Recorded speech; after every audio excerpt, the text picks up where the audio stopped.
live via Skype and brought to you by YouTube. It's the hashtag Wrestling Podcast. I'm your host, Turnbuckle Jim, and with me for the first time is The Heartblake Kid. How's it going out there? it is cold for April. It is annoying, and it's been a week since WrestleMania, and I'm still a little hungover from the whole event. Yes, indeed. I've been going pretty strong. Had wrestling fever for the past couple of weeks. Just got back from the house show at NXT Concord, which was pretty amazing. Cool, cool. I'm actually really jealous that you went to. They actually had it there, um, and that you actually went. Was it everything that you hoped it would be? Yeah, it was pretty great. The thing about NXT, especially with house shows, is you go through and they have such a wide, diverse roster and whatnot that you want to see everybody, which Yeah. isn't realistic. But I would say for what I paid and for what I expected, I got a pretty damn good show. Good, good. Well, that's something we'll probably hear about more during the cast. So anyway, we already kind of did a review of WrestleMania, but I want to get a second opinion about really much what was WrestleMania 32. It was to me probably one of the biggest letdowns I think in terms of wrestling ever. So we're gonna go ahead and talk about that first. Talk about the Raw afterwards, where we're going right now in the WWE, and then finally kind of finish up with what was a much better show in terms of NXT Takeover. So you ready to do this? Yeah, let's do it. All right. WrestleMania 32 coming for you live from Dallas. Well, I mean, it was live in Dallas with 101,763 Supposed. people. Supposedly, but the numbers are pretty fuzzy. I heard anything from like 90 to Yes. 93,000, but still, it's Yeah, a pretty. the official, I suppose, cynical IWC count was somewhere around 80,000, which again, that's nothing to sneer at. No, no, that's still a pretty huge show, and I always will argue that no matter how crappy WrestleMania is or how bad the card is, it will always sell out, and there will always be tons of fans and packing up the place. So, Sure. but anyway, so it started. Now we actually saw this together from 5 p.m. all the way to the very bloody end of it.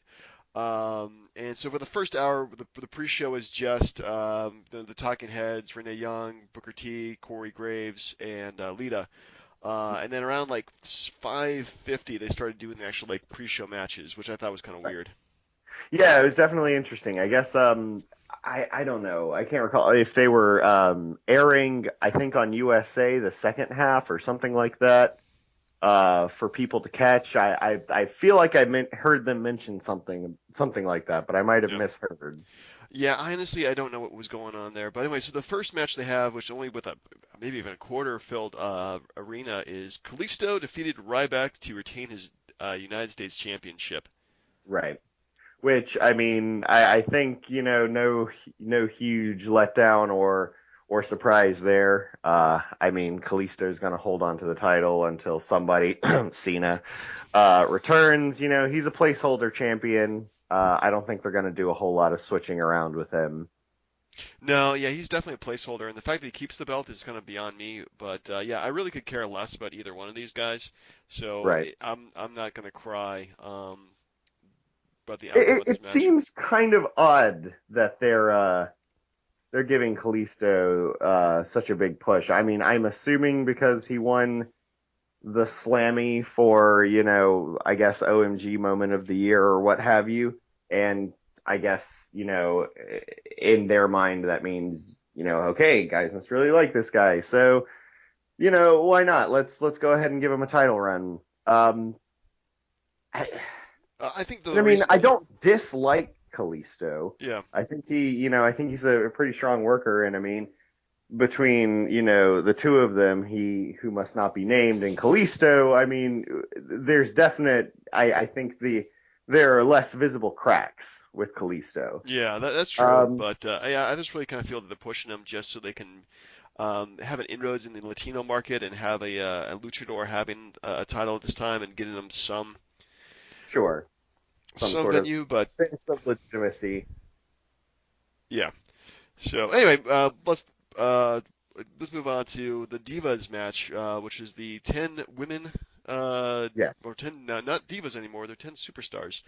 Well, Uh, even though there was Team Total Diva, yeah, uh, Which I guess are they going to change the name of the show? I don't know. I'm really hoping they just cancel the show and just like chop off the cancer that is Total Divas, because honestly, it's not done anybody really any favors, in terms of the WWE product. Sure. Maybe the Total Divas, whatever they're doing on E or whatever, that's great. But this one's, it's just not doing well at all for any of those anybody on the team.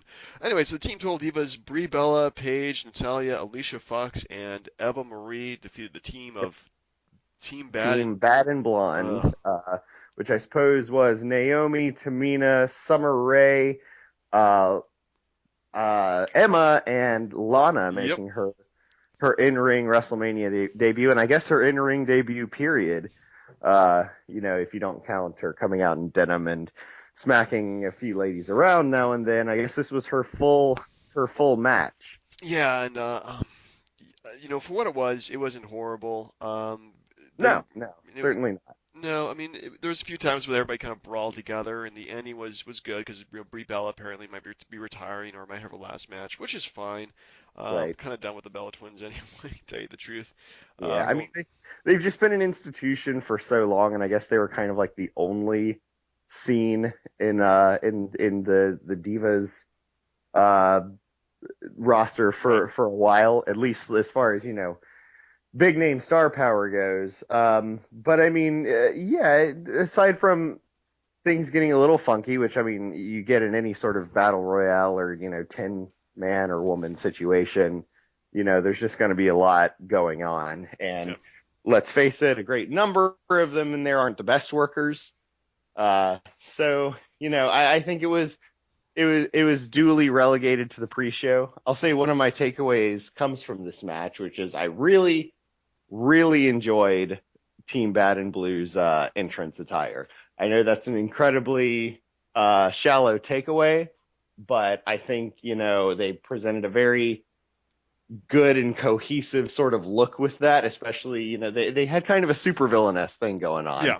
which I Well, could appreciate. yeah. One thing I do like about WrestleMania is the alternative costumes, the kind of the crazy entrances they do. Unfortunately, I think this Mania didn't do as many as previous Manias, but when they did that, they did a pretty good job. Right, right, Anyway, next up, the last match on the pre-show, the team of the Usos defeated the team of the Dudley Boys in probably one of right. the shortest matches, 5 minutes 18 seconds, and this was really just to say they had a match at WrestleMania or even the WrestleMania pre-show, really. Right. I mean, I'm tired of the Dudley Boys. When I guess what was it, 4 months ago? I feel like maybe longer. I think they debuted in the December, so it was about 4 months ago, 4 or 5 months ago. Yeah. When they first came back, it was, I'll definitely admit I marked a bit. But I feel like immediately afterward, given like a couple of weeks, I was like, all right, I'm kind of done with the Dudley Boys now.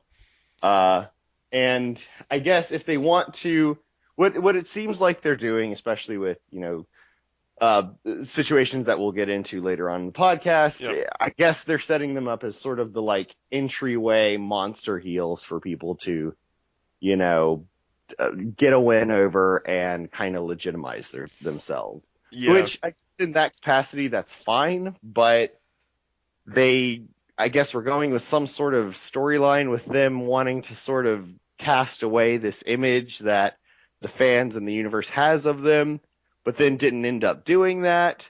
Just kind of went back and embraced the whole thing. I don't know. It was very confusing and very strange. Yeah, well, then you booked from week to week. I mean, the whole Dudley Boys run so far has been kind of confusing. Yeah, that really, unfortunately, they were hot about, oh goodness, 16 years ago when they first came into the WWE.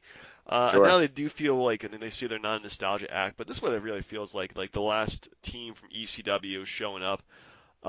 So yeah, just having I mean, just to say that the Usos beat the Dudley Boys, it's just pretty much just a tick mark if you ask me. And you'll see, Right. later on when we talk about Raw, they do feel like they're going to be the entrant team that you have to beat before moving on. So anyway, we come to WrestleMania proper. We start out with the ladder match for the WWE Ice Intercontinental Championship. Kevin Owens defending against Dolph Ziggler, Sami Zayn, Sin Cara, Sure. Stardust, The Miz, and the eventual winner. Who the hell thought it would be Zack Ryder? Yeah, and this match was one of at least simply because of the ending. Yeah. This was one of my favorite matches of the night. Now, and again, for reasons that we'll get into later on in the podcast, Yeah. it just leaves a sour taste in my mouth at this Yeah, point. it really does, especially what happens right afterwards. Right.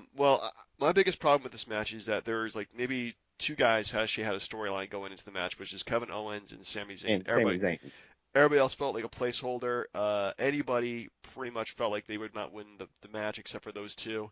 Hmm. And the fact that Dolph Ziggler, I mean not Dolph Ziggler, but Zack Ryder won this. I mean, I know these guys put in a lot of work, and his work for the company has been buried for years. Hmm.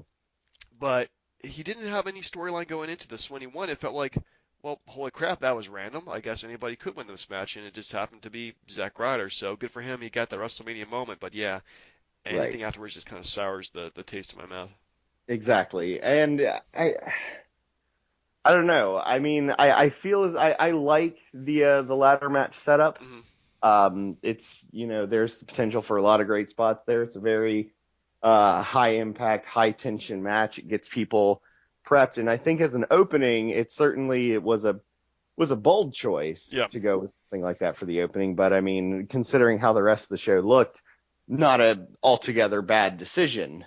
But again, uh, I mean, just the way that they ended the match at the time, watching it, it was a very, very, very heartwarming, very victorious sort of moment where everybody who who I'm familiar with just loves Zack Ryder. Yeah. There's Well, something about him. He's a very charismatic guy, and it's kind of his bread and butter. He's been what a lot of people consider to be mistreated by the company, improperly booked, and and it seemed as though they were giving him his just rewards, which was a surprise, but a pleasant surprise. yeah. But it, And yeah, yeah, but go ahead. it did feel like that it was the big spot fest of the night. Any time to do a ladder match, and there was a few kind of cool spots, but nothing like holy crap worthy in this match. Yeah, I mean, but I guess Owens tossed Zayn onto a ladder, as he is wont to do. I guess that's Yeah. kind of their thing. I saw a compilation video a little while ago of just every single instance that Sami Zayn and Kevin Owens have had it out in a ladder match over their long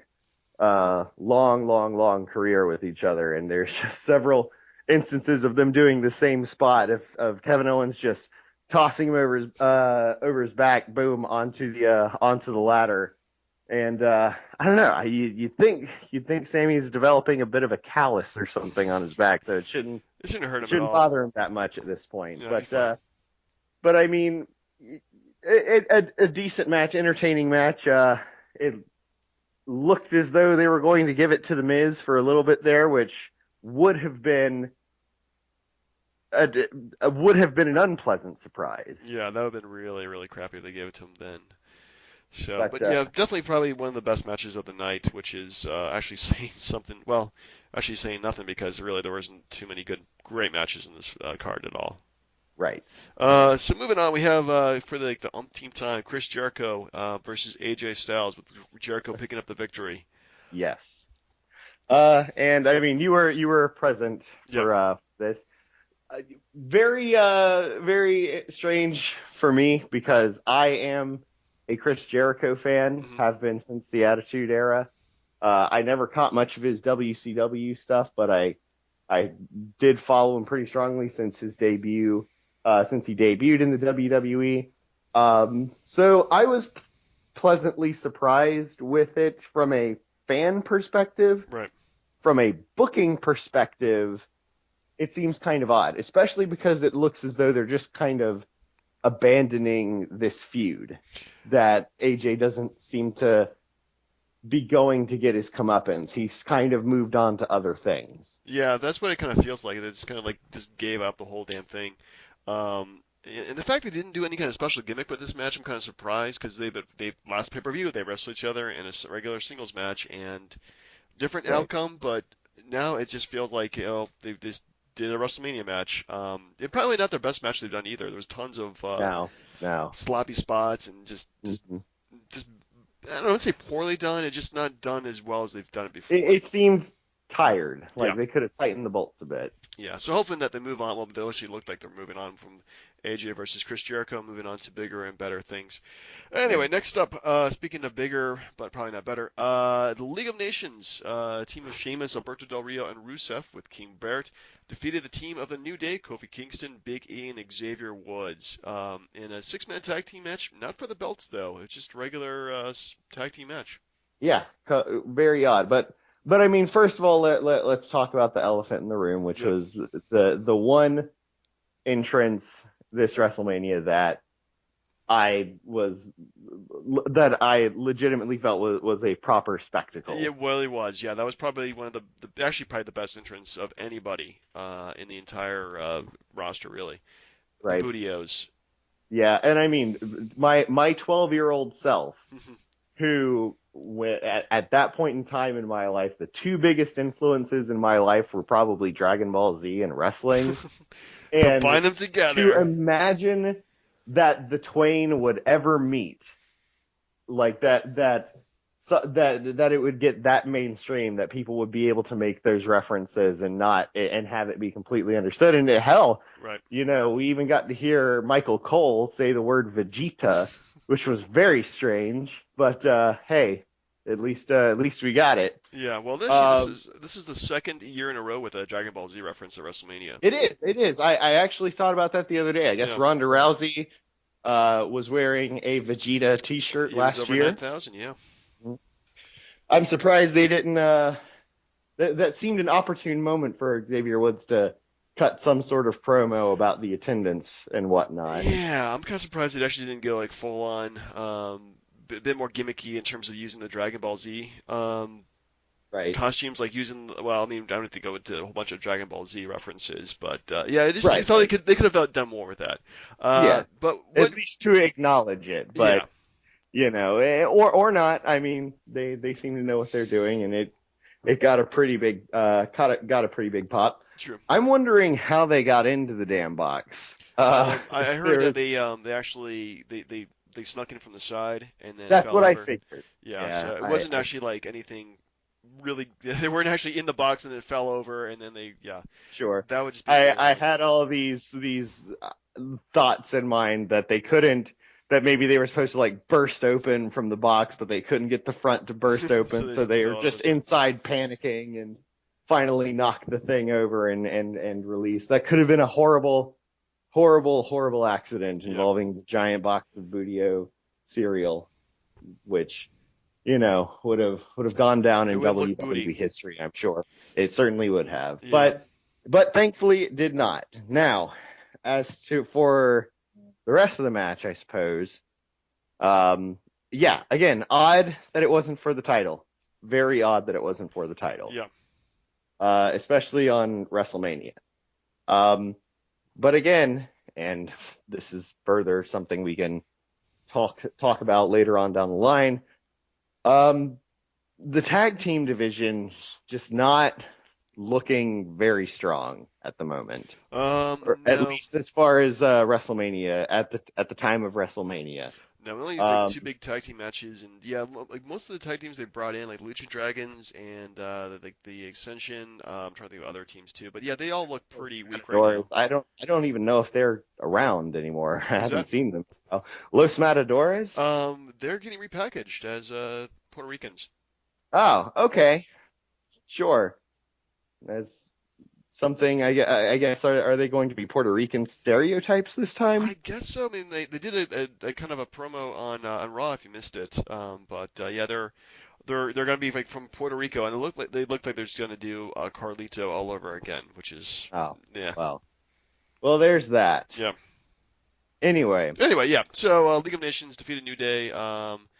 Afterwards, out comes Stone came Cold. out, yeah, came out and made a very all too specific, I guess, boast that there were no three men in the industry that could beat them, Yep. even though there are four of, I don't know. So, very, very awkward sort of setup that like kind of telegraphs the the surprise. Yeah. Like, okay, well, all right, so they're gonna send out three people. I wonder who it's going to be. Who are they Oh, gonna show up? it's Shawn Michaels. That makes sense. We're in Texas. Oh, it's Mick Foley. That makes sense. I guess he's a legend. And then Stone Cold Steve Austin, the icing on the Texas cake there. Uh, they came out and did their obligatory, I guess, 12 seconds of work in order to keep their Legends contract. And and yeah, all I will say is that I'm very pleased that Stone Cold did indeed pull the stunner on Xavier Woods. Would have been upset if it had just been a dance, but thankfully Austin did not let us down. Yeah, fortunately, it was the actual the whole Stone Cold Steve Stunner and Stone Cold Stunner. But yeah, the ending was okay. I mean, of course, they always bring legends back and do their whole spots, and yeah, it was all right. It wasn't anything like groundbreaking, but I guess the fans like want to see wrestlers when the wrestling was better. I guess it just seems odd when you do it so much, and there was a lot of it uh, this year. I mean, especially and we'll get to Yeah. that whole Yeah, fiasco that comes later back on. in just a few more matches. Anyway, next up, Brock Lesnar destroyed Dean Ambrose in a no holds barred street fight in a match that I was really disappointed in. Incredibly disappointed by this match. I mean, I it ended the way that I wanted it to end. I could not fathom Dean Ambrose pulling a win out of this. Yeah. The street fight level aspect of it does kind of equalize things a little bit. It does sort of give Ambrose the possible edge that he could eke out a victory. But even with all of that, I just think Lesnar is, just too physically domineering, too seasoned in the ring. That it was kind of a foregone conclusion, and I'm glad that they went with that. Uh, But uh, yeah, total disappointment. I don't think you can tease things like the barbed wire bat, which, first of all, I was always under the impression that Cactus Jack's thing was a 2x4 wrapped in barbed wire, not a baseball bat. Might be a minor sort of complaint to make, but that was my impression. mm, Further, I guess the Chainsaw Charlie chainsaw, they didn't even rev the damn thing up. I mean, of course they can't use that in a match, no, that's murder. but like they didn't even rev it up. I figured they could have at least turned the engine on, gotten a big pop, and like cut through a table or something like that before it just got knocked to the side. But yeah, they just got rid of it almost immediately. Yeah, I was really disappointed by the lack of props. The fact that it didn't feel. I mean, obviously Dean Ambrose was using every weapon at his disposal, except not really successfully. It just felt like there was no big spots to the match. Like there was really nothing memorable about it. And again, Dean Ambrose just ends up looking pretty weak Right. at the end of this match. So yeah, and there really was no crazy special entrances either, which I was kind of disappointed in too. So yeah, all in all, just very disappointed by it, which is kind of sad. Next up, a match that I really wasn't disappointed, probably one of the best matches of the night, the triple threat for the WWE Women's Championship. No longer divas; these are Yes. women. Yes. But And I guess that's one important thing that we skipped over. The pre-show did see the unveiling of the new women's title, yes, which very long time coming. Love the new design. It's it's classy. It looks just like the World Heavyweight Championship, just mhm. the color difference and whatnot. Nothing overly feminine that to be like patronizing. Just seems like it's right at home up next to the other ones. Yeah, I really agreed. I mean, I'm so glad that they did rebrand the Divas division to the Women's division, which is a lot less condescending and a lot better than what they've done in the past. But anyway, the match itself, Charlotte ended up defeating Becky Lynch and Sasha Banks to retain slash win the women's championship. hmm And yeah, this was one of the matches. I guess it's fair for me to say that this was probably my main event. This is Yeah. why I tuned in. I've got a dog in each of those fights. Like I love all three of the competitors. Sasha Banks probably my favorite talent on the roster right now. Becky Lynch, love love seeing her work. You know, she has a lot of energy and a lot of enthusiasm, and I think she's pretty good on the mic as well. And of course, Charlotte, being a North Carolinian myself, there's a certain amount of hometown support I have to throw toward any of the Flairs, Yeah. really. So yeah, very pleased how this match went down. Um, Especially, and I think it's very evident how much work they put into it. I mean, especially looking at Becky Lynch now, like, holy man, I did not see. Did you happen to go back and see where that happened? Where she got that, I guess, Oh, the pretty Shiner. nasty shiner? No, I did not go back and watch that. Was it a pretty bad spot?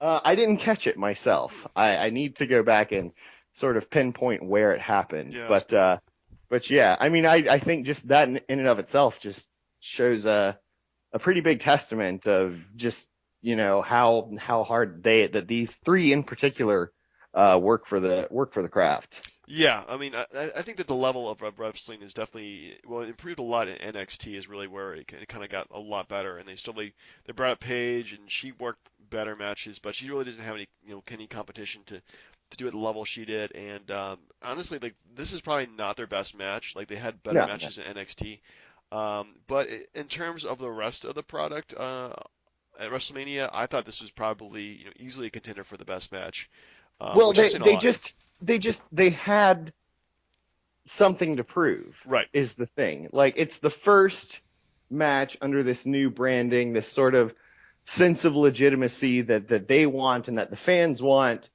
and they have to work harder for it. Indeed. And I feel like that's kind of the case for most of the women's wrestling in the company. There's a lot, and of course, a lot of them, I guess, have different goals for it, have different reasons for being there. A lot of them want to use their time as a professional wrestler to further other career goals, which is fine. There's nothing wrong with that. Just so long as you put the time and the effort in while you're there, Right. Ava Marie. Um, but again, these three legitimately worked their asses off. Right. And I think that you could tell the stakes were there on both an in-character kayfabe level, and then the stakes were also there in a mundane sense. Yeah, I definitely agree with all those points. Yeah, they really are working to something that really has not been done at this level before, and I'm really excited to see where it's going. I mean, obviously, again, NXT, the women's division was probably one of the more breakout divisions of developmental. So I'm looking forward to seeing how they what they're going to do next with the women's division. Hopefully, it's a lot more wrestling and less, diva centric kind of stuff. And Right, please don't bring any storylines from Total Divas because that just sucks. right, Uh, right. Anyway, speaking of black hole of suck, the next match here we have the Hell in the Cell. Yes. The Undertaker defeated Shane McMahon, and what I would argue as being the most boring Hell in the Cell match I think I've ever seen. Yeah. My biggest issue with both this match and the street fight for that matter, Hmm. no color whatsoever. Yeah, And I mean, people say like, "Oh, well, it's a PG product," and I'm like, "Well, okay, sure, but that argument can't work all the time." I mean, the Hell in a Cell pay-per-view, it felt like every single match somebody got busted open in that. I refuse to believe each and every one of them was a hard way. So I know that they're still like blading from time to time. right. And I'm not saying, God, last thing I want is for them to bring back, the absolute bloodbath attitude era stuff. But when you're talking about a Hell in a Cell match and like a hardcore street fight, you gotta bust somebody open. Yeah, you think somebody would at least bleed, like Shane McMahon, just a little bit, or Undertaker Right. just a little bit. He's blood. I mean, Undertaker, I've seen him shades of crimson. But my real Hmm. attitude, my real problem with this match was it was just really, really boring. It was just like, for the first like 20, 25 minutes or so, like there was a couple of good spots, like Shane McMahon was able to hit the coast to coast from one turnbuckle to another one. But it didn't look as well pretty as we've seen it before. There Right. was the choke slam on the steps, and he cooked out of that, and the DDT on the steps. But between that, it was just really slow. I mean, unfortunately, these guys are, for wrestling ages, pretty old. Like Undertaker's 50, Shane McMahon is 46. They're Which not an active wrestler. which surprised me, by the way, that there's only like a 5 year age difference Yeah. between the two of them. No. But yeah, you're right. And honestly, a whole lot of it too. Again, it goes back to stakes. Yeah. From an in character kayfabe sense, the stakes for this are absolutely huge for Shane McMahon. For Yeah. the Undertaker, it's just another match, possibly his last. Possibly. And but again, we know that even if Shane were to win and quote take over Raw unquote, I mean we know that that's bullshit. Yeah. It's just it's smoke Not and going to happen in mirrors. real life. No, it's really Right. Raw's not going to And change. It's going to be the I same mean, stuff. what does that even mean in a in a wide global company sense? Yeah. So it was a foregone conclusion. I personally don't want to live in a world where the Undertaker's streak has been broken twice, once by Brock Lesnar Mhm. and once by Shane McMahon. Yeah, Like, there's big difference between these two performers there. right. It just, from the very beginning when they announced it, Mm. it was just like, what? Like, seriously? Is Shane gonna, like, choose, like, a champion to fight for him or something? Because that would be interesting. No? Nope. No, Shane's gonna do it himself? Oh, all right.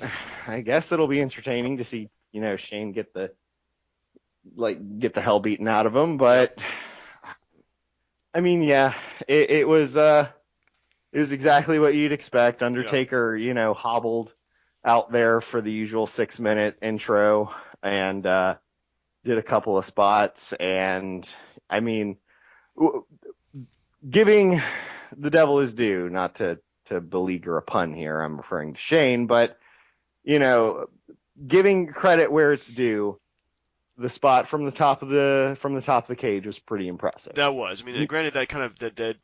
Nothing we haven't seen before from No. other talent, but when you look at somebody like Shane McMahon, this is a guy who doesn't spend 20 hours in the gym every day and isn't on the road and constantly training and constantly refining, and honestly just is kind of doing a favor for his old man, to see him be willing to go that distance and to make that spot.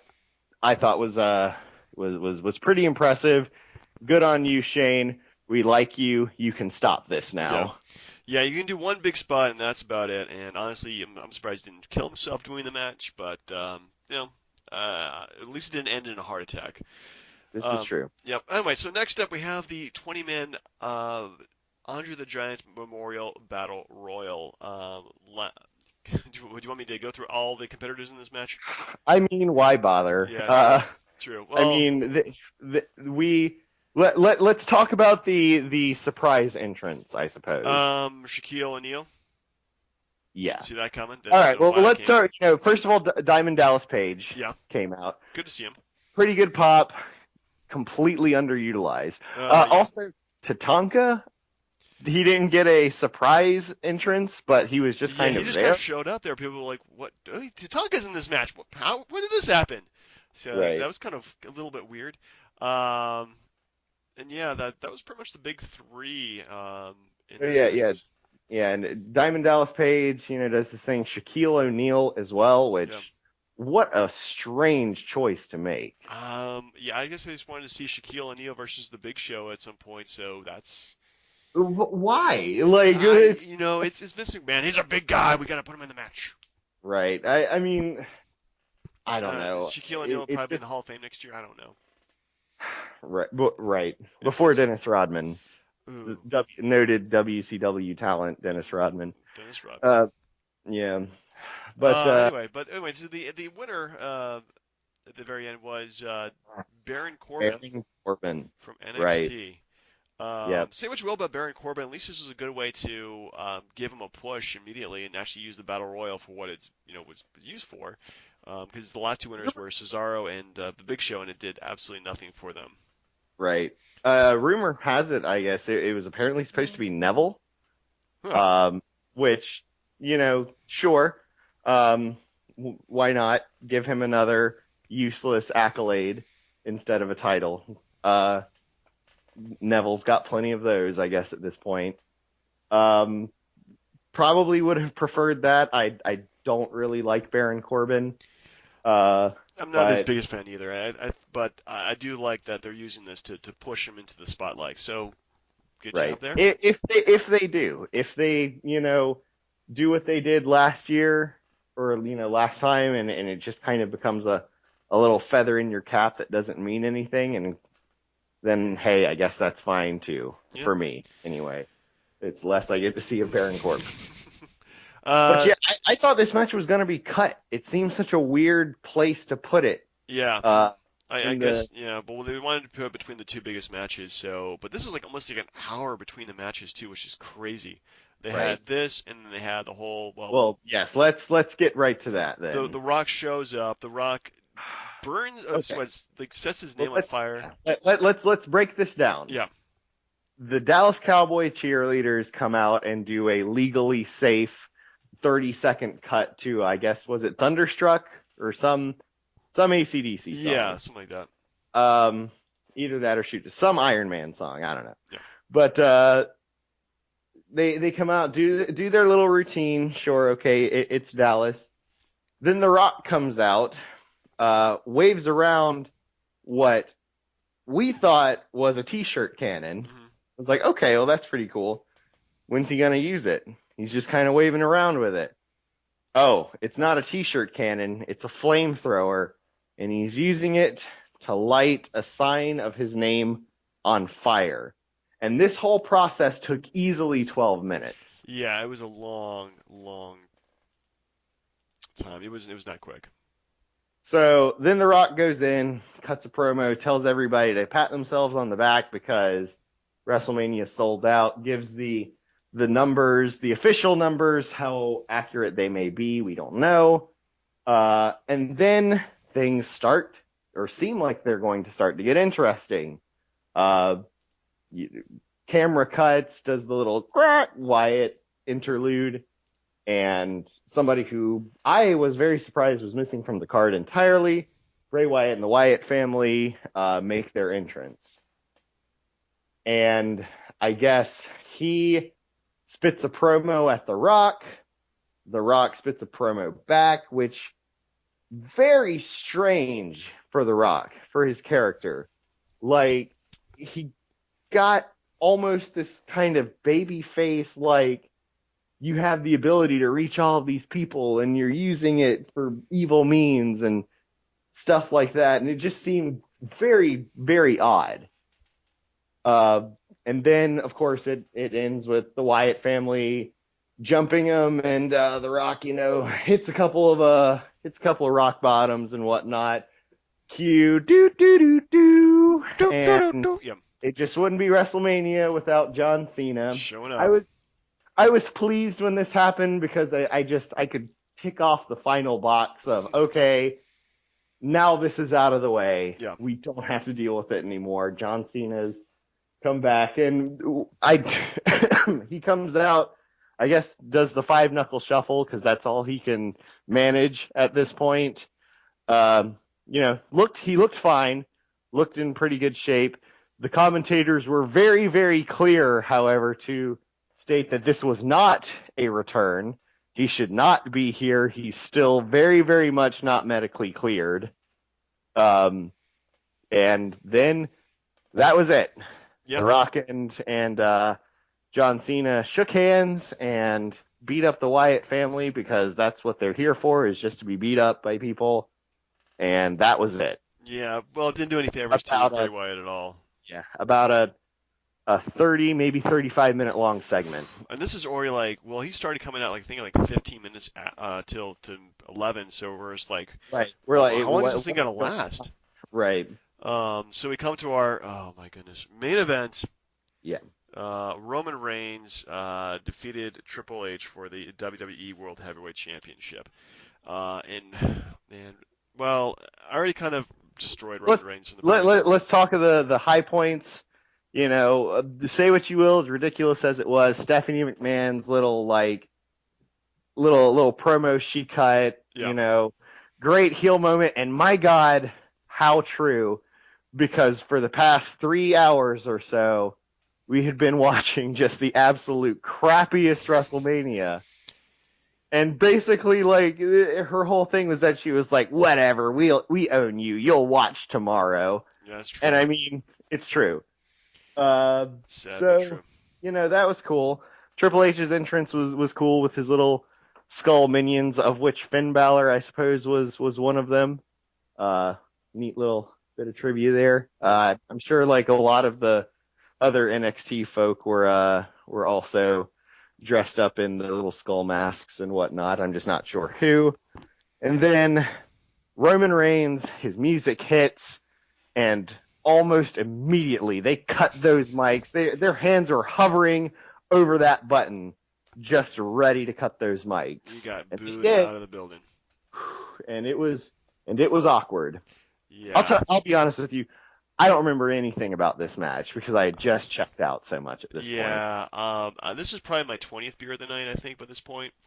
Mm-hmm. So I was really out of it too. I mean, I was really more exhausted actually by the wrestling than I was actually like hungover or drunk or anything like Right. that. But yeah, I was really checked out. Once you get past 11 o'clock, I'm just like, I've seen enough wrestling. I am just done. I'm emotionally spent. I am just tired. And yeah, I mean, this is really a match. I mean, let's face it. Did you really want to see this match? No, absolutely not. Me neither. In, Um, and what I'm assuming, I guess the original intention for the booking was Seth Rollins versus Triple H, which that would have been amazing. that would have been awesome. That would have And been I something I feel as would. though it would have been the culmination of like Seth Rollins like finally getting out from under the heel of the Authority and Yeah. turning full face, and it would have been great. That would have been awesome, but they have Roman Reigns instead, and man, Roman Reigns, let's just face it, he's John Cena 2.0, and this, Well, he's John Cena for John Cena fans who have aged out of liking John Cena. yeah, He's for the rebellious preteens. He's for the people who are like, nah, mom, I'm not gonna clean my room, believe that, and and that's it. yeah, He's for edgy 12 and 13-year-olds. well, yeah, that's oof, man, rough but true. So yeah, not, I mean, the match itself was 27 minutes, and Right. looking at all these matches themselves, most of them were over 10 minutes, if not close to at least 10 minutes long, and it was just a very long night, a very long afternoon, very long day, a long weekend, unfortunately. And the match itself, it wasn't a five-star No. slobber knocker. It was pretty basic, and nothing really memorable about the match that I remember. Roman Reigns won. Yay! Predictably. Congratulations to him. Yep. So he got his belt, Yeah. and that was a little end cap to the night. Yep. Good for him. Anyway, well, let's go with our top five takeaways that we haven't gotten through already. Do you want me to go first with my takeaways, or do you want to Go go for first? it. Yeah. Okay. So my five takeaways, in no particular order. Well, not really. Number five, have endings that we want to see. Like the IC match, it was a good match, but it felt really abrupt having Zack Ryder win as opposed to Sami Zayn or Kevin Owens continuing their feud or somebody who really has a storyline in the match. Jericho's versus Styles, again, that didn't make sense either. Styles winning would have made people more happy.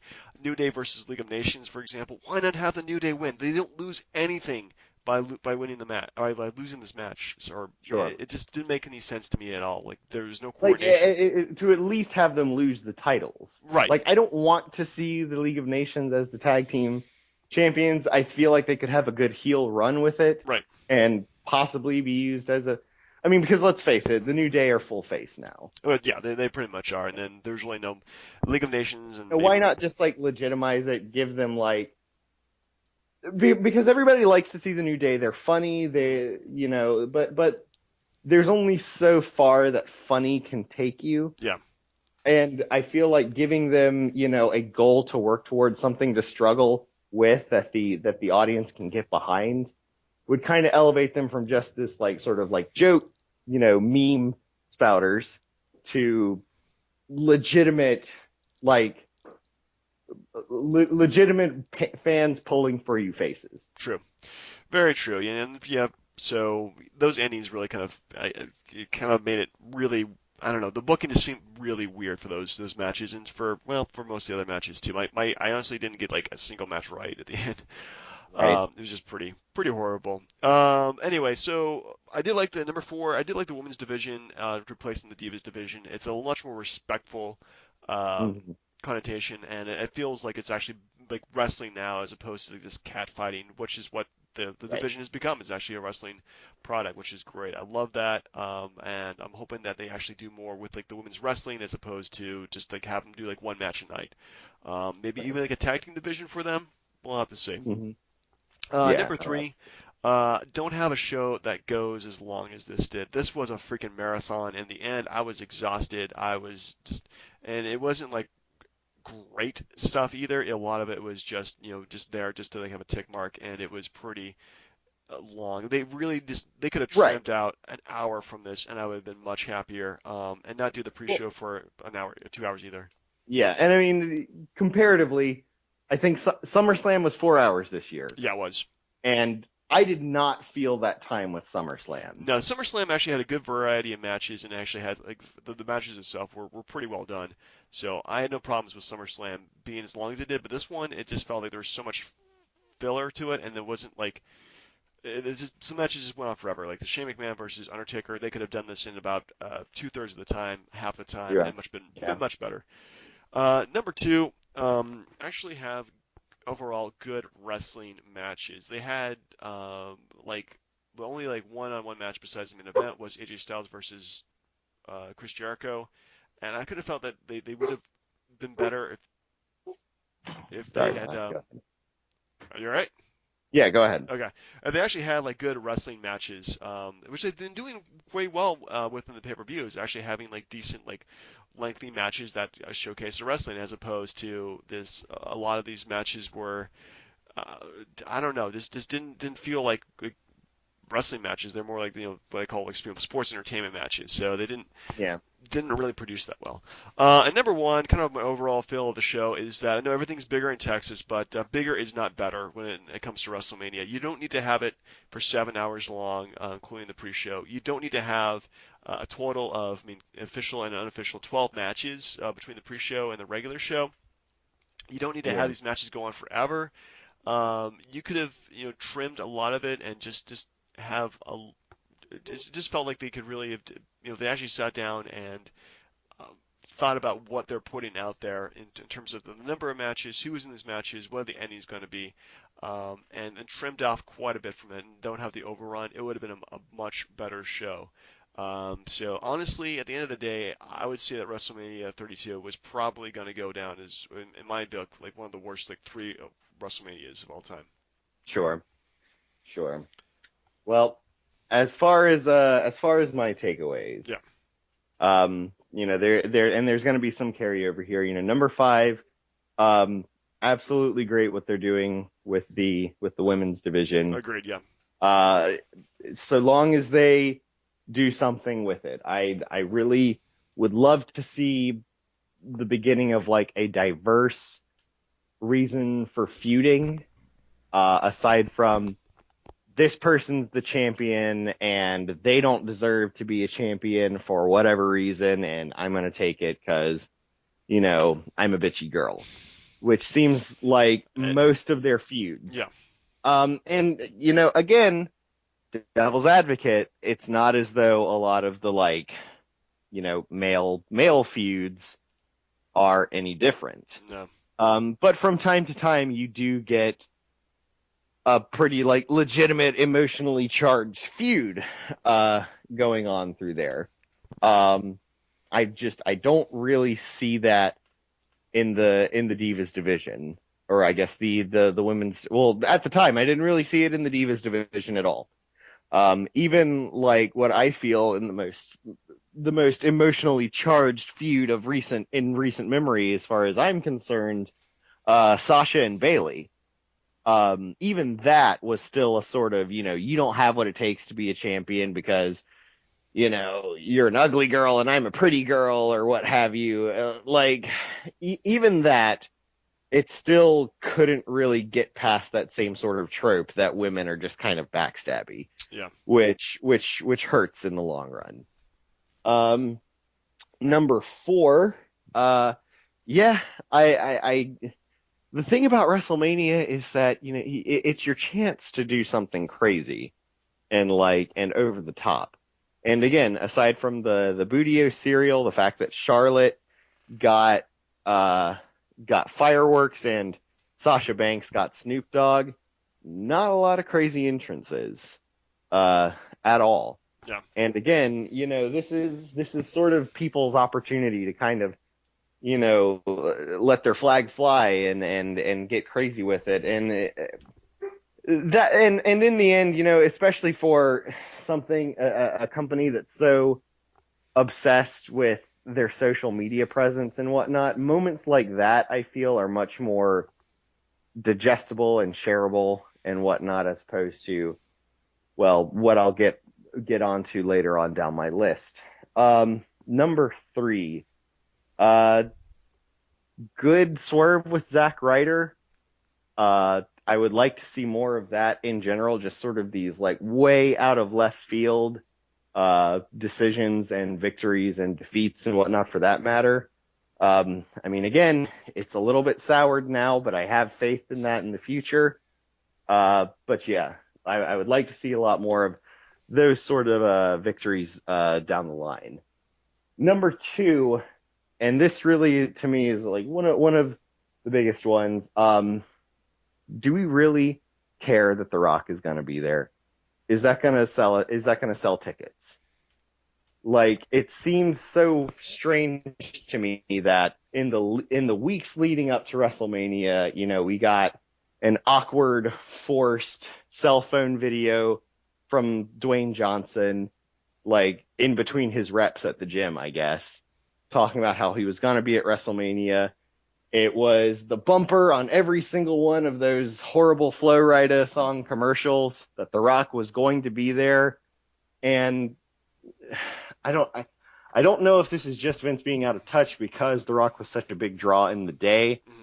And I mean, I guess really toward like mundane wrestling, like passing wrestling fans. Like, I had so many of my friends who aren't wrestling fans when that was announced. I guess when it got announced to the mainstream media that The Rock was going to be at WrestleMania, they like bombarded my inbox, all these like, oh my gosh, The Rock's going to be there. That's crazy. What do you think about that? And I'm like, oh, cool. It'll be just like last year, except not, because it was worse this year, and last year's was pretty bad. And for that matter, it was, I guess, good to see them as well, but the same with the rest of the veterans, Shawn Michaels, Mick Foley, Steve Austin. It just seems so strange that, especially considering, like 16, 20 years ago, WWE's whole thing was, let's move the spotlight to like the newer, fresher talent. Right. And WCW was kind of this like playground for, The Hulk Hogan era guys, yeah. Right. And of course, I'm not equating apples to oranges here. I'm not saying that it's the exact same thing. It's not as though they're taking over the entire show and, booking up all and, putting themselves over or anything like that. But like, when it's just so expected, it's tiresome. Yeah. It's expected, it's tiresome, and really kind of takes away from the newer talents too, I feel. Mm-hmm. And number one, and this, my literature nerd myself talking here, is, Chekhov's gun says if you're gonna show a gun in Act One, by Act 3, it needs to actually be used. And this is such like a minor nitpick, but if you're gonna make segments, entire segments in the weeks leading up with Dean Ambrose, getting all these things and the weapons and the props and stuff like that, just for them not even to be used, just huge cardinal storytelling sin in my book. Like, stuff like that, can't happen. Yeah. Again, I have no expectations whatsoever that Dean Ambrose was ever going to full on drag a chainsaw across Brock Lesnar's back. Like, I'm not insane. But again, the fact that the engine never even got revved up, just absurd. It had So maybe a cameo appearance at best. right. So yes, that's that. Okay. Well, yeah, I mean, those are all legitimate concerns there. Uh, yeah, not gonna argue with you there. That's it. Anyway, so Raw from the next night. A few debuts, a few reassurances. New number one contender. What are your new champion actually? What were your thoughts on the Raw following WrestleMania? Did it feel as good as it should have been? Okay, so to me, the Raw, this post WrestleMania Raw, kind of made up for the WrestleMania the night before. Right. I loved every minute of this Raw. And, again, it's not because Shane was quote unquote in charge of the company. Right. It just was solid storytelling from beginning to end. I mean, there were a couple of spots in there that people loved to harsh on. For instance, like when Charlotte came out and did the discussion, a lot of people were talking about how it was a particularly cringy moment because of the crowd, and frankly, I think it went rather well. I mean, Yeah, it could have been much worse, but she did acknowledge the fans are chanting for Bailey, and she kind of moved yeah, on. and again, people were like, "Well, it was weird because she was doing this whole somber thing." I'm like, "Are you kidding?" I mean, maybe it's just me, but from the very beginning, I could tell she was kind of doing this whole sort of grandstandy thing for it, kind of like how Vince and Stephanie did for the Vincent K. McMahon award ceremony, and people were booing for that. Yeah. It was the same sort of thing. I don't think it was supposed to be any sort of legitimate uh, unveiling ceremony. And yeah, there was chanting and there was booing and there was cheering and whatnot, and in the middle of her, doing her mic work, but she didn't just freeze up.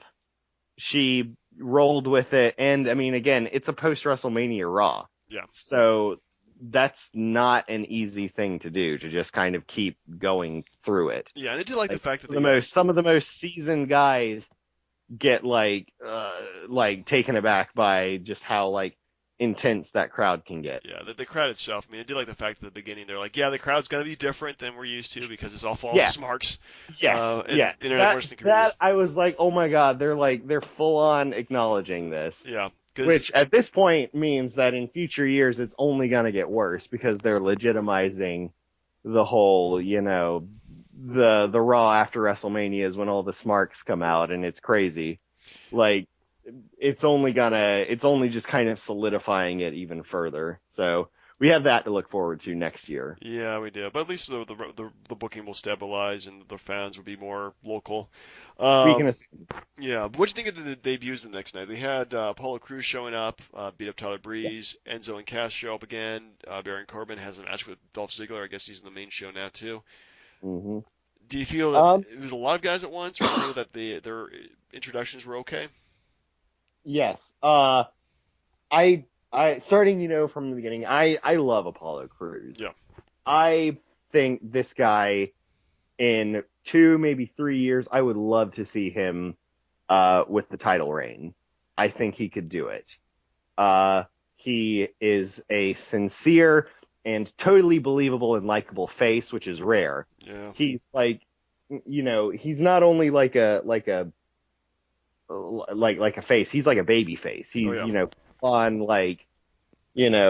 full on like John Cena, with his attitude and what have you. Um, but man, guy can work in the ring very, very, very well. Yeah, his moves are Uh, insane. yeah, I imagine that with a little bit more time in the main roster, he'll probably tone down his acrobatics a bit. It just seems like something that they would probably have him do. Yeah. Uh, but yeah, I love Apollo Crews. Uh, I think he very much deserves to be in the main roster right now. And again, given a little bit of time, I'd love to see him with the title belt. Yeah, I can really see him getting like at least the IC title by the end of the year, so or United States Championship. But yeah, he's definitely looks. He has got a great look to him, great personality, great move set. So hopefully he's going to do better. Enzo and Cass, do you think they're how well do you think they're going to go?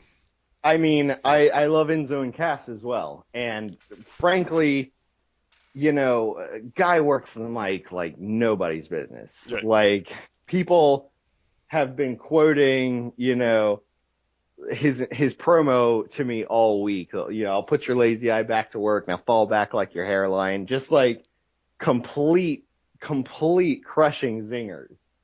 So as long as they can keep that up, it'd be great. If nothing else, they'll at least be an awesome little flash in the pan fan favorite, a la Too Cool, 1999, Oh something like God, that. those But guys. yeah, I mean, and nothing to knock on them. They were a little gimmicky and didn't have a whole lot of staying power. But man, when they were around, people loved them. That's true, but they kind of their shtick ended pretty quickly.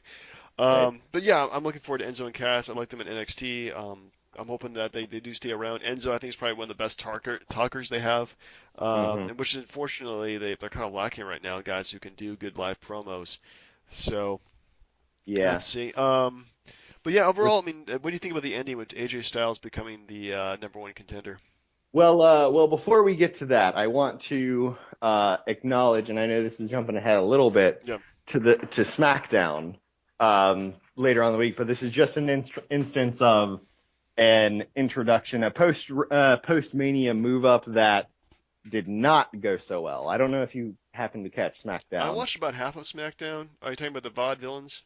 Yes. Okay. Like completely silent crowd.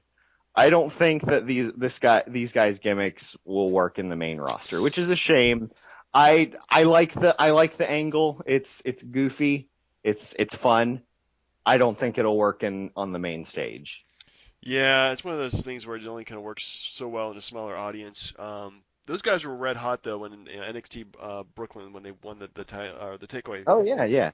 Yeah. takeover Brooklyn. I But mean, how much of that was blue pants, we don't know. But yeah, I think even in NXT their routine kind of getting a little bit stale because they weren't really doing much with it. It's not as though they were, doing a lot of mic work and like talking in these like old timey accents and like, getting in these guys' faces. They just kind of did their entrance and that was it. Their yeah, entrance is kind of all they really have going for them at the moment. true. Yeah, it's kind of it's a weird gimmick too. It's very like old timey and something that's even older than my grandparents really. Right. And I mean, Um, again, I can appreciate it. I think it's funny. I think it's unique. Never really seen anybody doing anything out like that aside from, William Regal's "He's a Man" sort oh of God. era. Uh, Uh, but yeah, I like the approach to it. I feel like they need to go like crazy with it and just like be constantly like I don't know, like using like old timey accents, being on the mic more, or something. Because right now, again, all they got going for them is just their entrance. true. Everything's in black and white. Well, yeah. So anyway, So yes, the ending. AJ Styles, new number one contender. Happy about this because I mean, again, not counting my chickens before they hatch, but I'm thinking we're gonna see a Roman Reigns heel turn, and I think that would be great for him. I think that worked really well for Roman Reigns. Well, But everybody's saying that because they're selling out so many T-shirts, the kids love Roman Reigns. I really don't see that. I think people even hate him more than John Cena. We'll have to Oh, see, but oh, absolutely. I mean, honestly, people booing John Cena now at this point, I just got to roll my eyes at. yeah, Like, come on. Like, who else do we have at this point? Like, John Cena, at least, like, to, use his vernacular, he hustles like nobody else and is good on the mic and works his ass off and is entertaining to watch in the ring. His, the results of his matches might be a little bit expected, but like hell, like I straight up missed the John Cena Open Challenge. That was something I looked forward to every week on Raw. yeah. At least the wrestling was good there. So yeah, but Roman Reigns, he really doesn't have any of the skill sets that John Cena has that made him such a prominent part of the company. So, but yeah, I mean AJ Styles definitely taking on Roman Reigns. Styles is much better wrestler. He's already over with the fans. Everybody loves him.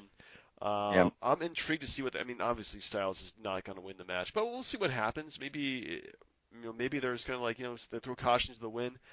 I always felt that Vince McMahon was always better when he took risks, like when he right. did the original WrestleMania, when he did the Attitude Era. He was taking risk, and it paid off in dividends. And now he's playing it so safe right now. Hmm. It's gotten to the point where it's become stale and boring, and they really need to mix it up a lot more. Not at least decently, not like WCW when they tried to mix things up and it just blew up in their face. But hopefully he'll try something else when what's been done in the past few years. Right. But I mean, well, we're blowing right over another, huge part of the night to me, which was the return of the Swiss Superman, Cesaro, in possibly the greatest Raw entrance ever.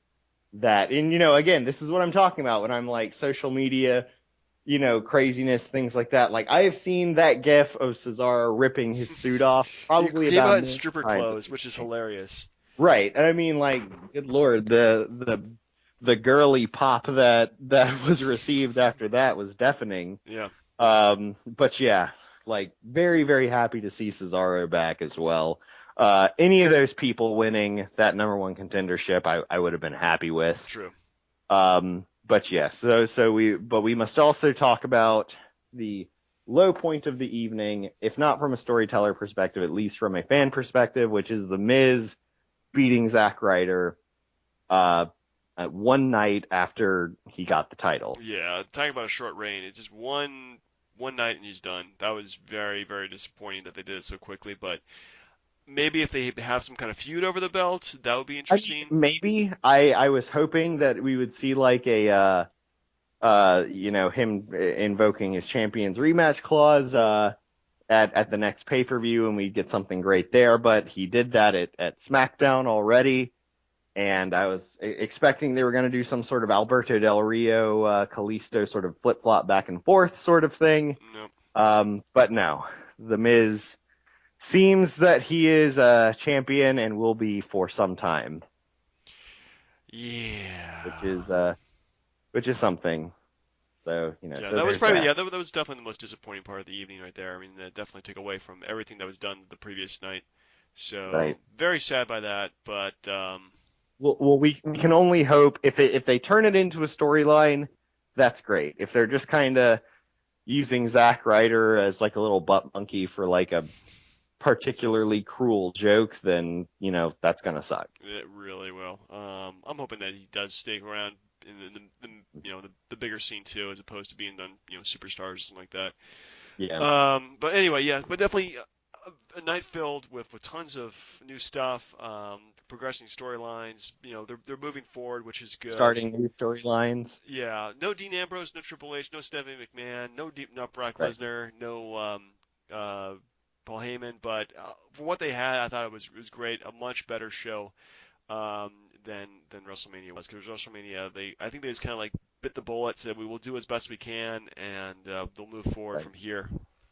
Right. And I mean, and again, we've done a lot of complaining, and it is very important to note that I'm sure this could not have been easy for the creative team. No. It's like all of their laid down plans just getting absolutely fucked with the sheer amounts of injuries and whatnot that have occurred. So if you are listening, we're not angry with you.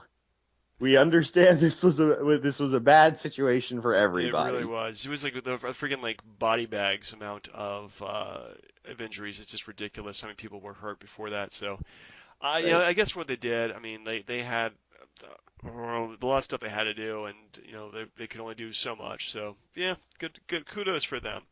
But anyway, last part. Let's go back to the Friday night before WrestleMania, NXT Takeover Dallas. Yes. Pretty much my WrestleMania. I've become a big fan of NXT over the last year and a half or so. And somebody's like, "Hey, you should check out NXT. It's so much better than watching WWE." And it's like, "Okay, you're kind of making this up." And I watched one Takeover, and I'm like, "This is so much better." Um, Well, and it all goes back to what I said about the women's match at WrestleMania. When you have both real life and kayfabe stakes, it makes all of the difference because these are all guys who are all trying to get noticed, not just, getting over with the fans, but also, with the higher ups in the company. true, And true. I suppose everybody on the roster in some way, shape, or form is trying to do that to some degree, but it does not come out the way that it does with NXT. No, no, NXT, and they also have like a less meddling with Vince McMahon, and it's less sports entertainment. It feels a lot more like wrestling as Yeah, opposed to being sports entertainment. spectacle and right. Yeah, so it definitely has a lot more genuine feel to it, and it's a lot simplified too. It isn't they don't have that much of crazy angles and whatnot. It's all very straightforward stuff, which is something I like about it too. So we're really over time, but let's go ahead and just go through each of these matches Sure, why too, not? because what the hey. And we're just gonna do the ones that were actually shown on NXT Takeover, none of the pre-match or pre-tape stuff.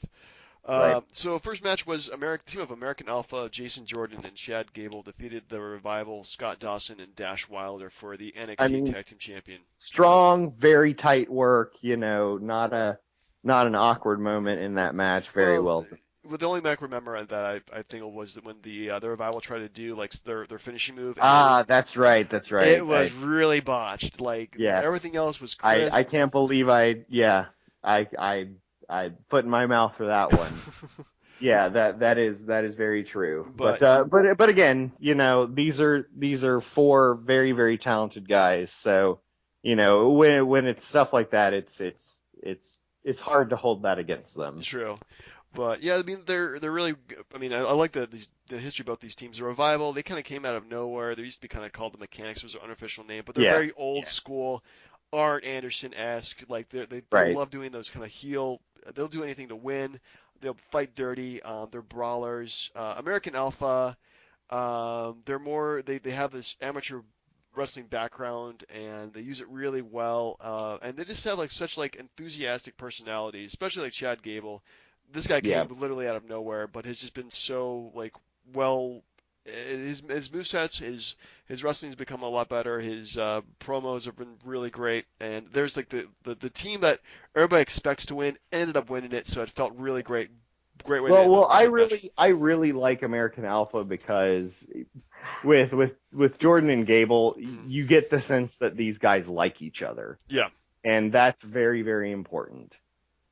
True. They're actually, yeah, they actually like the funny thing is too, like they had the whole storyline where Jason Jordan didn't want to tag with Chad Gable, but they ended up tagging Yeah. and became successful.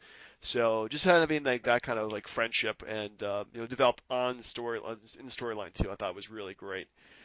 Right. Next up, we have the match of Austin Aries defeated Baron Corbin via a roll-up in 10 minutes and Yeah. 43 seconds. Not the best match. Baron Corbin kind of destroyed him throughout the match, and Aries didn't really have. Apparently, this guy was great in TNA. I never saw him in TNA, so I don't know how he's been. But just the Right. first That's match, it. he's got to get a look, good gimmick. He's a little small. Hmm. He's like 5'9" or something like that. But I think he can definitely fit in NXT very well.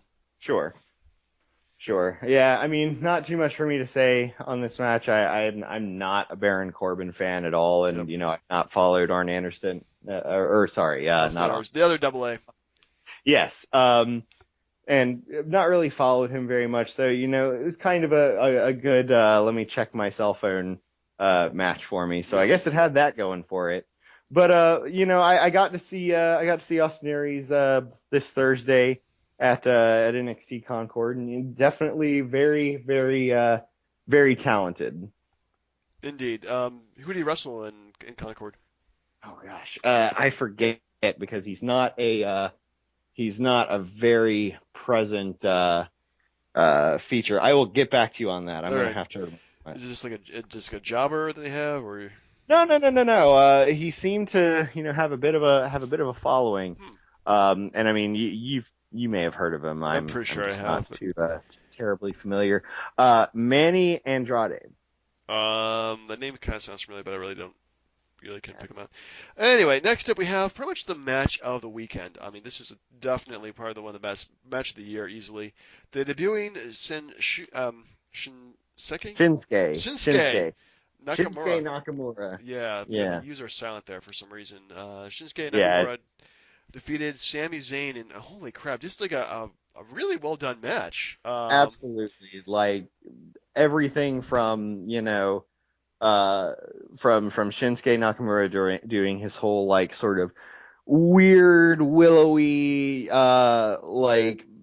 like grappling and stuff like that to I guess the sheer amounts of dives and stuff that Yep. happened, very entertaining the whole way through. Absolutely match of the night. Oh, easily, yeah. And the fact this was Sami Zayn's pretty much last NXT match too was great. Yeah. Great. I mean, it didn't diminish him at all. It could have been either guy winning this match, and Oh, a absolutely. great way to put up Shinsuke Nakamura. And I'm really looking forward to the King of Strong Style and see what he can do in NXT. And we'll see where it goes. You know, it's unfortunately Baron Corbin and Sami Zayn leaving, but Austin Aries and Shinsuke Nakamura coming in, so they're loading up on their indie guys right now, Right. or their international Yeah, superstars. apparently, because I did some reading on this. Uh, Apparently Nakamura is getting paid like main roster Hmm. mid card level stuff, which is kind of unprecedented for anybody in NXT. But they Yeah, really, really wanted him.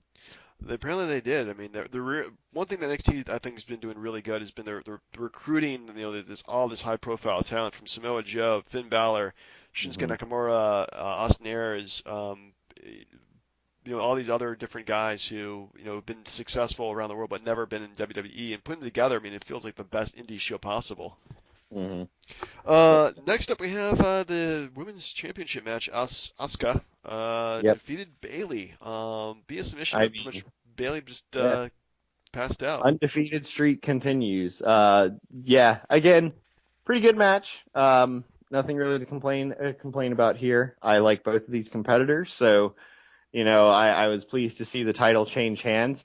Um, Even if it just means that Bailey's going to get it back, because I was really, really getting tired of every time a challenger or a contender, rears their head for the women's belt, Bailey putting on this whole like, oh, I don't know if I can beat you, but I'll try my best. Like, come on, Bailey, you're the champion. You've defended this successfully numerous times by now. Like, have a little bit of confidence here. Yeah, The underdog thing only works when you're the underdog. true, true. She was becoming like the John Cena of NXT. Right. But yeah, I mean, I like Asuka. I mean, she's got a great look to her. Great. I mean, her wrestling is just insane. She could probably beat me up actually. Oh Uh, yeah, absolutely. no I question mean, about that. she's savage. Yeah, the only problem with this is that it came like right after an even better match too. So you really kind of feel like Well, yeah, it was it's just going so from hard great to match to follow that. great match. So Mm. anyway, main event. Champion Finn Balor defeated Samoa Joe again to retain the NXT Championship in a match that What was, an entrance, first of all, for on Finn Balor's part. I mean, that's always yeah, thing I look forward to with Finn Balor on Takeover is how he's gonna do his sort of themed demon character. yeah. I like the fact that he only does a demon character on takeovers and pay-per-views and Hmm. big matches like that, which is cool. It gives you something special to look forward to. I didn't really care for Yeah. the chainsaw though. I thought that was kind of stupid. Oh man, I loved it because like at first they start doing I could hear like this whole like revving up thing, and I was like, oh, are they gonna do like a Texas biker American badass Yeah, like Undertaker sort of thing, and then they threw it up, and I'm like, oh no, it's Texas Chainsaw Massacre. All right, that's perfect. sure, And why like not? I love it because going back and watching a lot of Prince Devitt's matches, um just he seeing him fully embrace his nerdy side. Like the dude has made entrances in full Joker, the Dark Knight makeup, dressed as Hannibal Lecter Yeah. and Bane. So getting able to see a sort of glimpse to that and get to see his geeky side, very pleasant, very fun. So I was happy with that. But as for the match itself, this could have been a 5-star match. Circumstances beyond either of their control, however, kind of limited that. Yeah, I mean, it was And of really like course, 30 seconds into the match, Samoa Joe was gushing blood. yeah, Well, it was actually, bad. It was yeah, bad. well, it was only like a small cut too, but his eyebrow. But It unfortunately, just the kept going, though, is yeah, the thing. Um, and yeah, I was afraid they were going to call the match. yeah, me too. But I'm glad they didn't. They got the bleeding somewhat under control. Right. So in the end, it wasn't a 5-star match. They've done better matches, but it was decent for what it was. It wasn't a bank breaking match, but Right. still a good way to end that takeover. And we'll Yeah, see. I'm happy to see Finn Balor retaining. Yep. I was positive that he was going to lose because I was like, this is how they're getting rid of him Yep. and moving him up. But it seems as though, and this is just pure conjecture on my part, I'm pretty sure that they're going to move Samoa Joe up before they move Finn Balor up. I feel that too. I mean, Samoa Joe, I And think, belongs yeah, more in the main card than Balor does, and you and can't. I would love to see Triple H sort of take Samoa Joe and basically make him make him the authority's new monster heel. Yeah. And I think that would be a perfect use of the character. He can be like the anti-Roman Reigns in that matter. Um, and just use him as just like this unbeatable, unstoppable powerhouse Yeah. that will actually take seriously now, unlike corporate Kane. True. Yeah. Um, so yeah, so that was Takeover Dallas. So, do you have top five takeaways from Takeover? Oh man. Yeah, let me see. I would say first of all, starting in no particular order. I mean, we've got to talk Shinsuke Nakamura Yep. once again. I mean, I will profess to you, this might be a bit sacrilegious, but I didn't know who this guy was until it started, until the hot sheet started releasing all this, so and so Shinsuke Nakamura signed to WWE, that sort of thing, and that made me go back and seek him out. But man, like what a performer! Like very charismatic, very gutsy, uh, and incredibly athletic. So I would love to see, and everybody is certain that this is going to happen. Formation of the Bullet Club, to see an entire stable jump an international boundary Hmm. would just be fantastic. I agree. I think that would be pretty awesome too. And Shinsuke is just without it really having that kind of like he doesn't speak fluent English, but just having that kind of um, inaudible charisma. I think Yeah. is just amazing. So yeah. Yeah. Um, So you go ahead and give one, and we'll just go back and forth. All right. So one of my takeaways though is unfortunately that the women's division. I think if Bailey jumps to the main roster, then the women's division right now is pretty much seriously depleted. I mean, they most of their gals have been really good or been moved up, and there really hasn't been like any replacements really. Asuka came in about the same time that Sasha and Charlotte left, but See really, there, yeah. See, there's where I disagree. I think they have a lot of female talent, and we certainly saw that with the battle royal that they did. right. It's just that between Bailey and Asuka and stuff like that, you don't really see much of them. Hmm. So now that there's going to be this sort of vacuum, it'd be great to sort of see other people step into the role a bit more. Yeah. I still really want to see Asuka versus Nia Jax. I think that would be an amazing match. Just because it's two completely different styles. even Bailey fighting Nia Jax, it was, still a lot of like grappling and stuff like that. And Mm. Bailey kind of played the plucky, hanger on, that sort of thing. But Asuka would just be a completely different approach. Yeah, that would be pretty cool to see that match. Well, hopefully they have enough talent in waiting, so that way they can go ahead and replenish, what they've already lost so far, and hopefully they'll be able to continue the women's division as well as it has been. Yeah, yeah, I agree.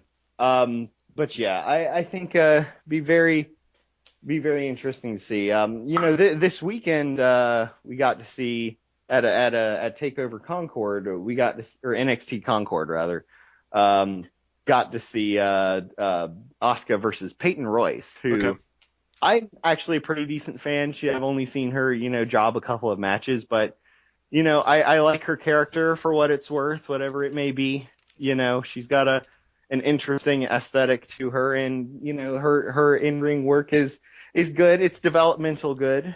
So I think they could do more stuff with her. Dana Brooke, I don't know if she's still injured or not, but be interesting to see her back in the ring. Same with Alexa Bliss. I think the more that they do with her in the ring and whatnot, we will see a new crop Yeah. of women competitors moving up. And I guess that will also be my takeaway as well, that you know with the old coming out, the new will come in as well. Well, I hope so too. So my number four is actually the kind of the opposite. It feels like the men's division is getting really loaded right now with Shinsuke Nakamura, with Austin Aries. There's a lot of just like guys who are main eventers from other organizations now they're coming in, and it just feels really the card feels really stacked right now. Oh yeah, and I mean I will piggyback off of that as well, going with again, some of my takeaways from NXT Concord as well. We got our opening match was No Way Jose, which got like a huge pop. I don't know if you're familiar with him at all, but I guess he's been doing some independent stuff lately, and he's been signed on to NXT. Right. Best way I can think to describe him is it's a fandango that's actually enjoyable to watch. So that's yeah, it's interesting to see how much they're sort of loading in. mhm. Whether that means NXT itself will expand and they'll start doing longer shows, maybe. But again, they're also moving a lot of people up, so who knows? Who knows? So that was your number four. Yeah, Okay. why not? Well, number three we already talked about, which was Shinsuke Nakamura, is just really freaking cool. Right, Yeah, right. so Moving that's good. on. Moving on. Yeah, so you're number two. My number two is kind of, I mean, I know they've been kind of doing tours and house shows, but NXT I really feel that should be more of a touring brand. Sure. They should do smaller venues than the WWE's been doing, but they could easily sell it wherever they're going, and I think it probably would make them. Well, I mean, if they start doing tours and start becoming profitable, they could really become their own thing, and it would be kind of cool to see WWE just doing something like a wrestling organization that was different than they're doing the main card, something that appeals to the old school fans or fans who are just kind of tired with the sports entertainment, and hopefully having them do places like say Virginia, which would be kind of nice to see NXT Oh live sometime. yeah, yeah, absolutely. I mean, the event we went to, Carabas Arena, it was, I would say, the venue was the size of an affluent high school's gymnasium, Okay, or a smaller college.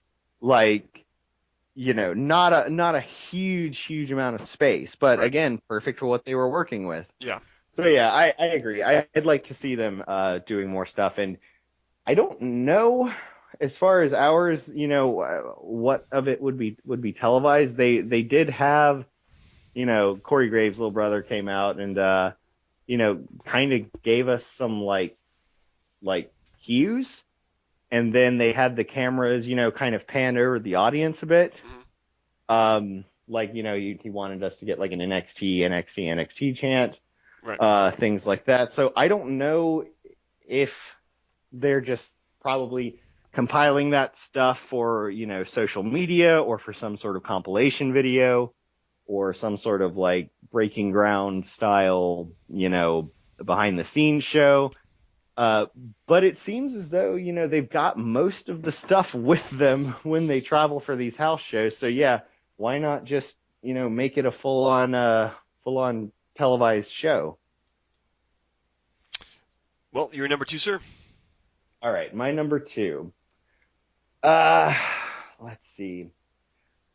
I would have to say, yeah, my number two takeaway from this was, I think I'm interested in seeing what they're going to do with the people that they move up. Sami Zayn has already made a pretty huge splash in there. Where do you project he's going to go from where he is right now? I Uh, honestly, at the time, when seeing him walk away, I was like, oh, it's fine. He'll have the Intercontinental Championship by Sunday. yeah, But apparently that's not the case, yeah. and he didn't get the number one contendership as well. So where do you think we're going to go with him? I think he's probably going to be IC champion, if not United States champion, by the end of the year. He's definitely a good mid carder so far.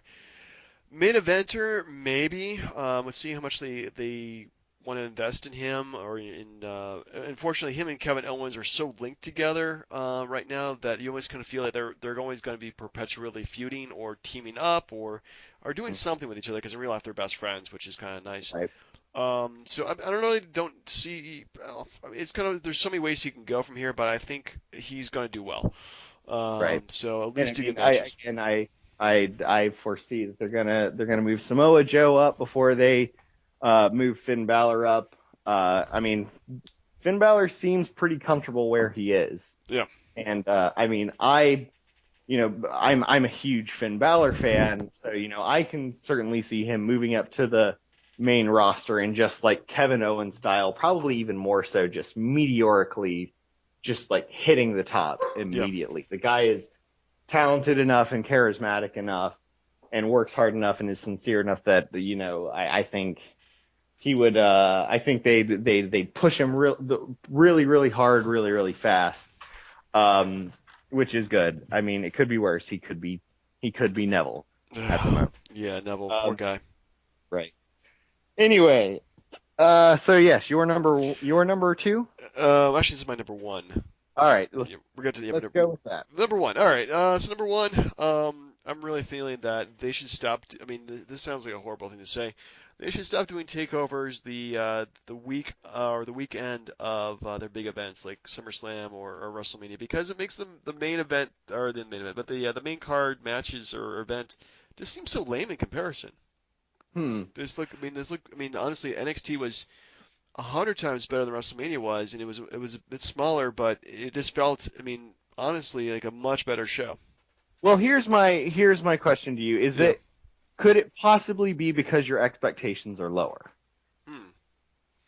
I mean, not saying that one should go into NXT with low expectations. The Right. talent is certainly there, but just from like a budgetary and resources sense, they don't get nearly the amount of stuff that the guys on the main roster do. But Yeah. but then again, maybe that speaks as a testament to your point that even without crazy pyrotechnics and guest appearances and theme songs by Flo Rida, like they're still putting on an incredibly strong show. Right. I personally, I love seeing the whole like Friday beforehand NXT takeover. I think it's a great way to start the weekend and keep me hyped until Sunday. But yeah, I can certainly see what you're saying. It does sort of it does were I Vince, I'd kind of be looking down my nose at Triple H because it seems that what everybody wants to talk about is NXT. So I can sort of see how it's kind of surprising. You'd think that somebody as notably egotistical as Vince would kind of ruffle his feathers about something like this taking so much attention away from the main roster. Yeah. All Anyway, right. your number one But takeaway. yes, my number one takeaway, kind of piggybacking off of that, like I love seeing how the talent does in these big takeover arenas. Because usually, again, they're doing venues like Full Sail or like the Carabas Coliseum that I Mhm. went to, and this is small, rinky-dink stuff. And getting to see them, in these massive arenas and get all these huge, crazy special effects and stuff like that going. Like the example that I use is like uh, the NXT Takeover Brooklyn, for instance, when Sasha, got to come out with like the Escalade and things like that. Just a great chance for them to do it, and it's you get to see the talent sort of react to that and kind of get this whole like this is like their Disney World sort of thing, Right. which is very as a viewer is something that I like. I think that these people deserve these opportunities and deserve their time in the limelight. So more of that. Just I feel I feel like WrestleMania could be pared down a bit, whereas NXT takeovers just keep making it bigger and bigger. Yeah, I totally agree with that. Well, so that's been one heck of a weekend that we went through then. Indeed, indeed. So before we head off, wanted to mention a couple of things from my trip to NXT Concord. Just a few short things. Okay.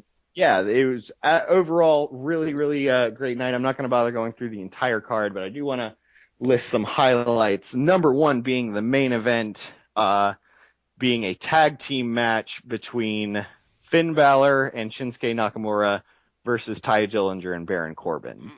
Mm. Um, Absolutely phenomenal. Like it was a hilarious, almost Chikara-esque match. Like Finn, very much played to the North Carolina crowd, did a lot of Ric Flair inspired spots, did the figure four, which was great. People loved that. Shinsuke Nakamura was, of course, great. Baron Corbin did not take his t-shirt off, and people started harshing on him for that, chanting, "Take your shirt off," like that sort of thing. He seemed very, very not present. Like he was kind of done with the whole NXT thing. So that was kind of awkward. Um, Further, at the beginning of the show, uh, the announcers came out and asked if anybody in the audience had bought a replica of the NXT Women's Championship. And at the time, it seemed kind of odd. It was kind of like, okay, well, what are they doing? I guess are they just asking who bought this merchandise because they're trying to push women's wrestling? Okay, whatever. That's weird. And then later on in the night, during Asuka's match with Peyton Royce, Asuka comes out and she doesn't have the title with her, which again felt very, very strange. Right. It then later came out. Ava Marie came out during Asuka's match and was like, "I have your belt. And if you want it back, you have to beat me tomorrow night at NXT Columbia." Um, but she didn't have the belt with her either. She came out with some like t-shirt wrapped thing. Hmm. So what I'm pretty sure happened is that the women's belt was either lost or forgotten or something like that, and they were probably asking if anybody had a replica. That they were like, "Hey, look, can we borrow this for tonight and we'll like sign it and stuff like that because we don't have one." At Wow. least that's my right, and it kind of hit me on the drive home, like, "Hey, wait a minute." Uh, so there's that. Final thing is, we got a proposal at NXT. Um, it was a very, very awkward one. It came out.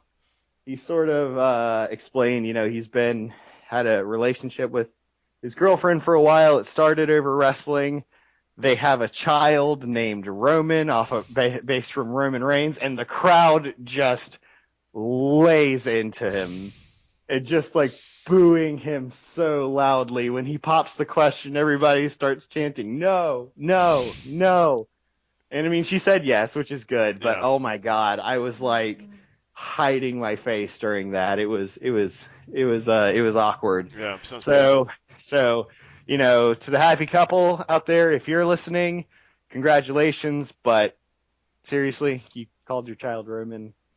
Come on. Sad. Anyway, all right. So yeah, those were my big takeaways from NXT Concord. Great show, very affordable tickets. We were seated on the floor level, right by the ramp.